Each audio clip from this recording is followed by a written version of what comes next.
This is Damon with SSVi, and I'm going to show you how to assemble your very own Tyr trigger.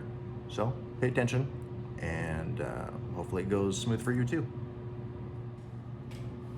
Okay, to assemble your Tyr trigger, you'll need a few basic tools.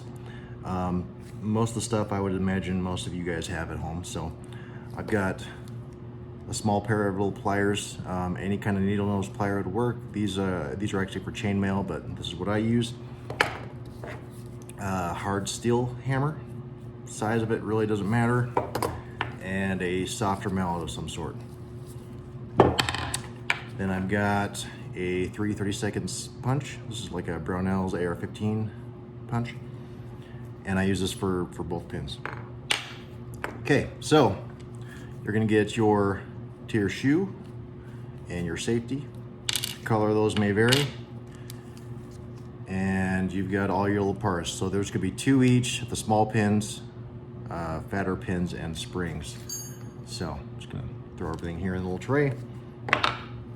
Okay, so when you look on the back of the Tyr shoe, you've got your thin side and your thicker side. I put everything in through the thicker side, and that'll make sense why I do it that way here. So with the thicker side up, because that's the direction I need to punch through, I'm gonna go ahead and grab one of these smaller pins.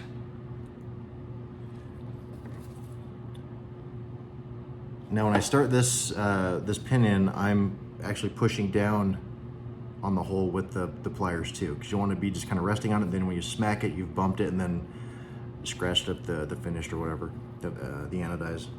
So pushing down on the hole, and all I'm gonna do is get it started. So it's started, it's going in straight, that's what I want. Now I'm gonna take one of the springs here,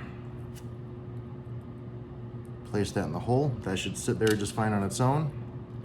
And then the safety, if you look, you got a similar little recess there in the safety for the other end of the spring. So you're just gonna go on in through the front little forks of the Tyr. Make sure the spring is seated on both ends, the shoe and the safety, and then pinch it together so it looks all nice and flush, like they're all hammered together and already done. So you're gonna keep it pinched like that. That lines all the holes up, and you'll be able to tell by how it feels whether it's all lined up and also how it looks. So now that it's all pinched, I'm gonna go ahead and smack this a few more times in. I'm not gonna punch it all the way through where I want it in the end, and I'll show you why here at the end. So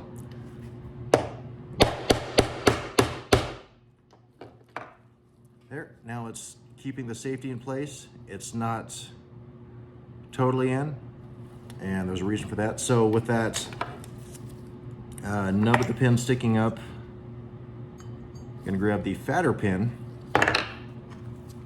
and I'm gonna, same thing, I'm just gonna start it in the bigger hole here. And again, you're pushing down on the hole. You get it started. Now, I do it through the fatter side because it makes it easier once I'm attaching it to the trigger bar. So once you're at this point, so I've left that smaller pin, I've left that sticking up just a touch. Got the fatter trigger bar pin right here. So I'm gonna go ahead and put that in right here, and it shouldn't be touching anything because you haven't put it in very far. So what I do here, this has worked out best for me, because if you try to hold the shoe and the trigger bar and hammer this down, it ends up becoming kind of a mess. So what I do is I reverse this so the pins are facing down, and then I hammer on something metal like this. So what I'm actually doing is I'm seating the shoe down onto the pins. So this is where the softer mallet comes in. And once the trigger bar pin starts to grab onto the trigger bar, then I go back the other side and pound on the rest of the way. So it should go something like this. Not yet.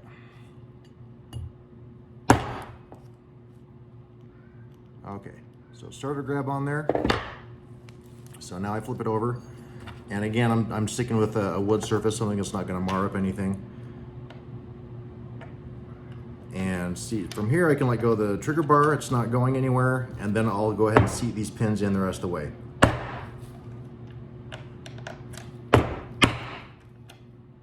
There we go with that one.